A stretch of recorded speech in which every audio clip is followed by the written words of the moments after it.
কাজ নাই, যে কাজটা আপনি আমার আমলনামার ভিতরে লিপিবদ্ধ করেন নাই।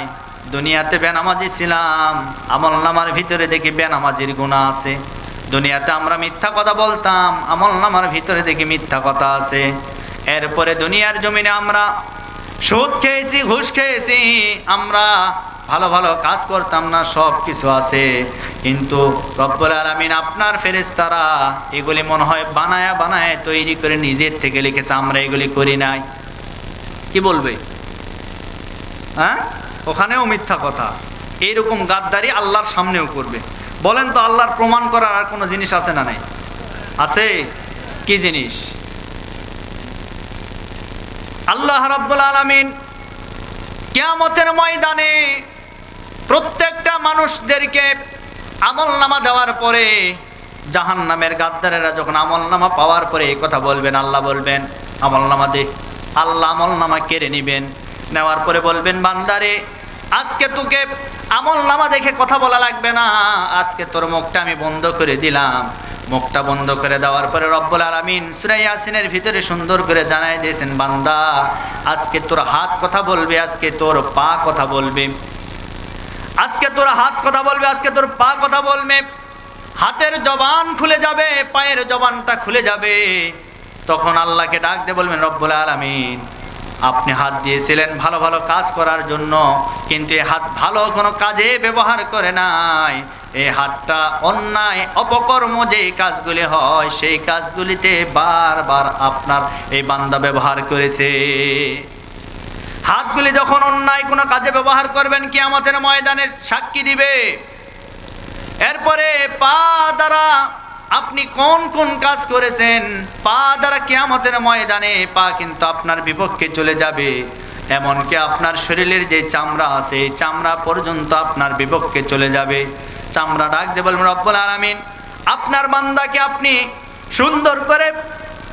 সুন্দর করে সাজানোর জন্য তার দেহের ভিতরে চামড়ার আবরণ দিয়েছিলেন, কিন্তু আপনার বান্দা এমন গাদ্দার, এমন নাফরমান বান্দা ছিল, নামাজ পড়তো না, আল্লাহর হুকুম তোমার হুকুম মানতো না। আজকে আমি চামড়া এই বান্দার বিপক্ষে চলে গেলাম, আপনি দয়া করে তাকে এই মুহূর্তে জাহান্নামের ভিতরে পাঠায় দেন। আমার ভাইয়েরা, আজকে আপনি যে চামড়াটা সুন্দর করার জন্য শীতের রাত্রিতে দামি দামি ব্র্যান্ডের লোশন সাবান ব্যবহার করলেন, কত সুন্দর সুন্দর দামি দামি তেল ব্যবহার করলেন, আজকে তেল ব্যবহার করে কোনো লাভ নাই যদি আপনি ভালো কোনো কাজ করতে না পারেন। ওই কিয়ামতের ময়দানে চামড়া পর্যন্ত আপনার বিপক্ষে যাবে, আপনার বাঁচার কোনো উপায় থাকবে না, আপনার বাঁচার কোনো উপায় থাকবে না। তাহলে হাত বিপক্ষে চলে গেল, এই হাত দ্বারা এখন ভালো ভালো কাজ করার দরকার আছে না নাই? জোরে বলেন। এই হাত দ্বারা এতদিন যা করেছেন, আজকে থেকে নিয়ত করবেন হাত দ্বারা সামনে যা আসবে ভালো ভালো কাজের জন্য ব্যবহার করব। আজকে যদি আপনার হাত অন্যায় কোনো কাজে ব্যবহার হয়, কিয়ামতের ময়দানে আপনার হাত কিন্তু আপনার বিপক্ষে চলে যাবে। ঠিক কিনা বলেন? এই জন্য আমার ভাইয়েরা, আমাদেরকে হিসাব করে দুনিয়াতে চলতে হবে, আমাদেরকে হিসাব করে দুনিয়াতে চলতে হবে। জাহান্নামের এই গাদ্দার যখন এই কথাগুলি বলতে থাকবেন, হাতের জবান খুলে গেল, পায়ের জবান খুলে গেল, আল্লাহ রাব্বুল আলামিন তখন ফেরেশতাদেরকে বলবেন, জাহান্নামের ফেরেশতারা, ও জাহান্নামের ফেরেশতারা, ওয়াসিকাল্লাযীনা কাফারু ইলা জাহান্নামা যুমারা। জাহান্নামের ফেরেশতারা পিছনের দিকে ধাক্কা মারবে, আর সামনের দিকে আরেক দল ফেরেশতা থাকবে, তারা শুধুমাত্র ডান্ডা বেরি দিয়ে টানতে থাকবে, সামনের দিকে টানতে থাকবে। এই ডান্ডা বেরির ওজন কত হবে, এই ডান্ডা বেরি কত হাত হবে? আল্লাহ রাব্বুল আলামিন কোরআনে কারীমের ভিতরে বলেন ৭০ হাত, ৭০ হাত ডান্ডা বেরি লাগানো হবে। এই ডান্ডা বেরি লাগানোর পরে জাহান্নামের ফেরেশতারা টেনে টেনে জাহান্নামের গেট পর্যন্ত তাদেরকে নিয়ে যাবেন। জাহান্নামের গেটে যখন তারা চলে যাবে, যাওয়ার পরে আল্লাহকে ডাক দিয়ে বলবেন, রব্বুল আলামিন আজকে আমরা জাহান্নামে যাব, ঠিকই আছে, আপনি জাহান্নামে আমাদেরকে দিবেন, কোনো অসুবিধা নাই। তবে আজকে আপনার কাছে আমাদের শেষ একটা দাবি হলো, আপনি আমাদেরকে জাহান্নামে দিবেন, কিন্তু তার আগে আমরা যাদের কারণে আজকে জাহান্নামের ভিতরে চলে যাচ্ছি তাদেরকে একটা বার আমরা দেখতে চাই। আল্লাহ তখন ডাক দিয়ে বলবেন, জাহান্নামের গাদ্দার, শেষ সময় তোদের এই দাবি কেন? তোরা কাদেরকে দেখতে চাস? ওই জাহান্নামের গাদ্দার তখন ডাক দিয়ে বলবেন, রব্বুল আলামিন, আমরা তাদেরকে চাই যাদের কারণে আমরা বেনামাজি হয়েছি, যাদের কারণে আজকে আমরা এত অন্যায় কাজ করেছি, যাদের কারণে আমরা আল্লাহর আইন বাদ দিয়ে মানুষের তৈরি করা আইনের পিছনে দৌড়াদৌড়ি করেছি। মানুষ তো আমাদেরকে, আমাদের নেতা যারা, তারা তো কখনো আমাদেরকে ভালো ভালো কোনো কাজের কথা বলে নাই, আল্লাহর দ্বীনের কথা বলে নাই। তারা শুধুমাত্র দুনিয়ার জন্য আমাদেরকে ডাকতো, আমরা তাদের পিছনে দৌড়াতাম, আমাদের কোনো হুঁশ জ্ঞান ছিল না। আল্লাহ আজকে আমাদের যেহেতু জ্ঞান ফিরে এসেছে, আমরা তাদেরকে একটা বার দেখতে চাই, একটা বার আমরা তাদেরকে দেখতে চাই। আল্লাহ তখন বলবেন, বান্দা তোমরা কাদেরকে দেখতে চাও?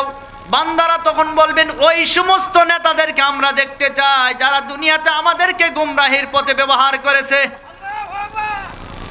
গুমরাহির পথে ব্যবহার করেছে। গুমরাহির পথ কোনটা? মানুষের তৈরি করা নিয়ম নীতির নাম হচ্ছে গুমরাহির পথ, তাগুদের পথ, শয়তানের পথ, এবং শয়তান রচিত যে পথ ওইটা হচ্ছে তাগুদের পথ, মানুষের তৈরি করা নিয়ম নীতি।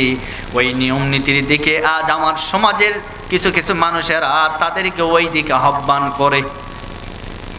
কি কথা বোঝেন আমার? আপনি আমি যদি ওই জাহান্নামের গেটে যদি দাঁড়িয়ে থাকি, আল্লাহ ওই সময় যদি আমাদেরকে বলেন, আল্লাহ আমরা তাদেরকে চাই যারা আমাদেরকে বেনামাজ বানিয়েছে। এখন আমাদের সমাজের ভিতরে এমন কিছু নেতা আছে যারা নিজেরাও বেনামাজি, কর্মীরাও বেনামাজি, শুধুমাত্র সিজনাল নামাজি। এই যে সামনে আসবে আমাদের, দেখবেন নামাজি হয়ে যাবে, এক আসরের নামাজ 5 বার করে আদায় করবে। এই কথা বলেন না কেন? এখন ইদানিং সময় আমরা দেখতে পাচ্ছি বিভিন্ন সভা সমাবেশে মুখে নাই দাড়ি, বাপরে বাপ ক্লিন শেভ করেছে, কিন্তু মাথায় এমন একটা টুপি দিয়েছে মনে হয় জিব্রাইলের খালাতো ভাই।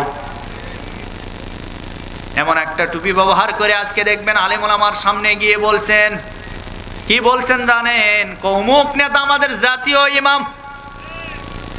আরে ভাই, পাম দেওয়ার তো একটা সীমানা থাকা দরকার, পাম দেওয়ার একটা লিমিট থাকা দরকার। যে কোনো মাদ্রাসায় পড়ে না, কোরআন হাদিস জানে না, সে আবার জাতীয় ইমাম হয় কেমনে? যদি আপনারা সেটাই বলে থাকেন, তাহলে আমরা বলি বাইতুল মুকাররমের ইমামতের দায়িত্ব তাকে দেওয়া হোক। কথা বলেন না কেন? কি আপনারা বোঝেন না? ওরা এবার দেখবেন আলিমদের বিরোধিতা করে, হুজুরদের বিরোধিতা করে। হুজুর দেখলেই তাদের জ্বালা শুরু হয়ে যায়। আমি বলি আগে নিজের পিছনে হাত দিয়ে দেখেন ঠিক আছে কিনা।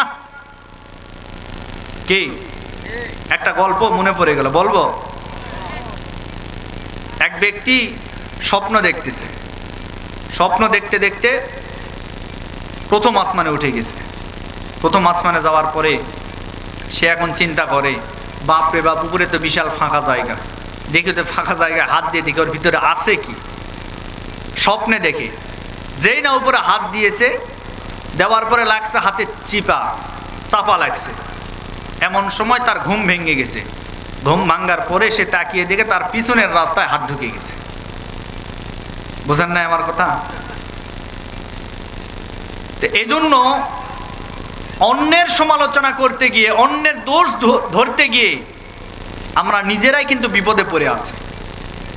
যেন অন্যের সমালোচনা করিয়েন না, অন্যের দোষ ধরবেন না, বরং নিজেরটা নিয়ে সমালোচনা করুন, নিজেকে নিয়ে চিন্তা করুন। আমরা যদি নিজেকে পরিবর্তন করতে পারি, আমরা যদি নিজেকে চিনতে পারি, সমাজ এমনি পরিবর্তন হয়ে যাবে। কিন্তু আমার সমাজের ভিতরে নিজেকে নিয়ে চিন্তা করে না, অমুক তুমুকের দোষ ধরার জন্য আমরা চায়ের স্টলে বসে থাকি। আরে ভাই, অন্যের সমালোচনা কেন? এটা একটি বদ অভ্যাস। আর সমালোচনা আছে না নাই? জোরে বলেন। আছে। এজন্য আমার ভাইয়েরা, ওই কিয়ামতের ময়দানে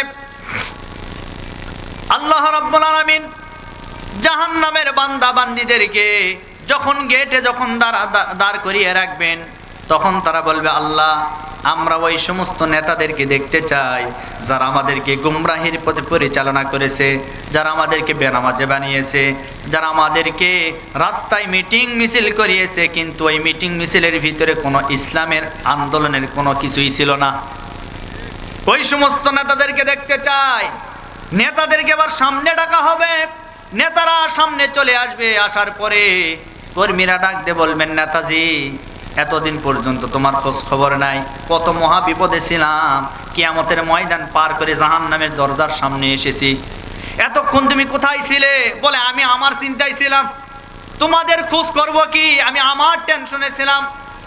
কিয়ামতের ময়দানে প্রত্যেকটা মানুষ কিন্তু নিজের চিন্তা করবে, নিজের হিসাব করবে। ওই কিয়ামতের ময়দানে আমরা কিন্তু কেউ রক্ষা পাবো না। আমার ভাইরা, এইবার নেতাদেরকে বলবেন, আমরা কি করব? আমরা আমাদের চিন্তায় ছিলাম। বলবে, এখন আর চিন্তা বাদ, সব কিছু বাদ দিয়ে দাও।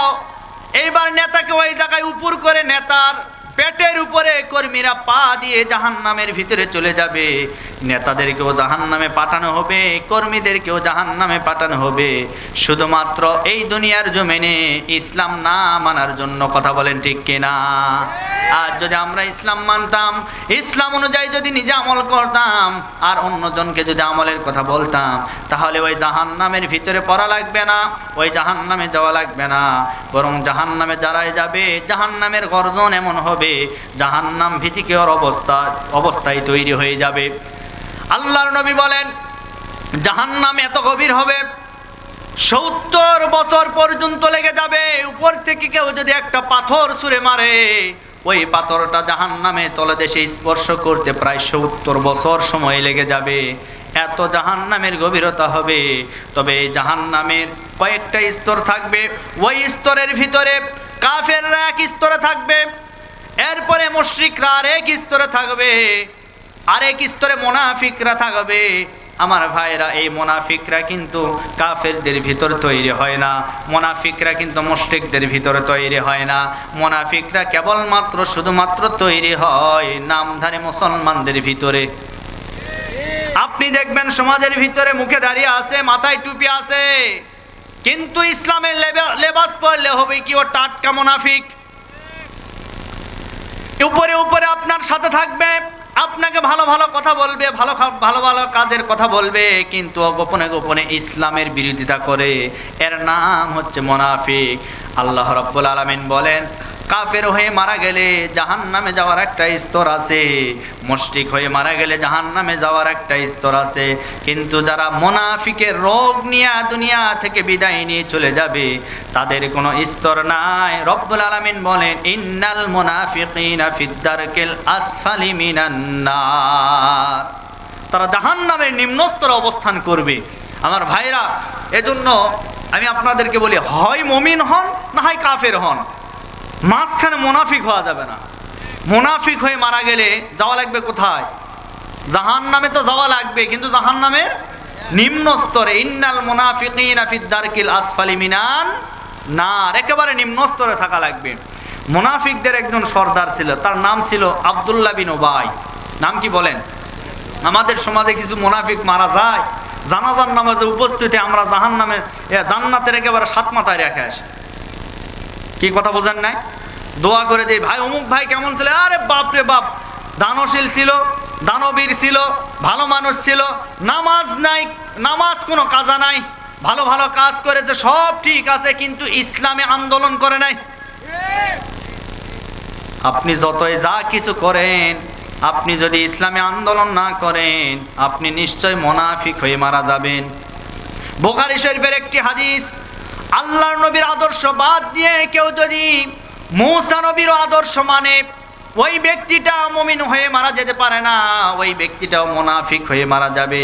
কারণ এই মুহূর্তে যার আদর্শ প্রতিষ্ঠিত আছে, তিনি হচ্ছেন মুহাম্মদ সাল্লাল্লাহু আলাইহি ওয়াসাল্লাম। আমার ভাইরা দেখেন, মূসা নবী একজন জালিলুল কদর সাহাবী, মূসা কালিমুল্লাহ, আল্লাহর সঙ্গে কথা বলতেন। এত বড় একজন নবী, এরপরেও কিতাবের ভিতরে এসেছে।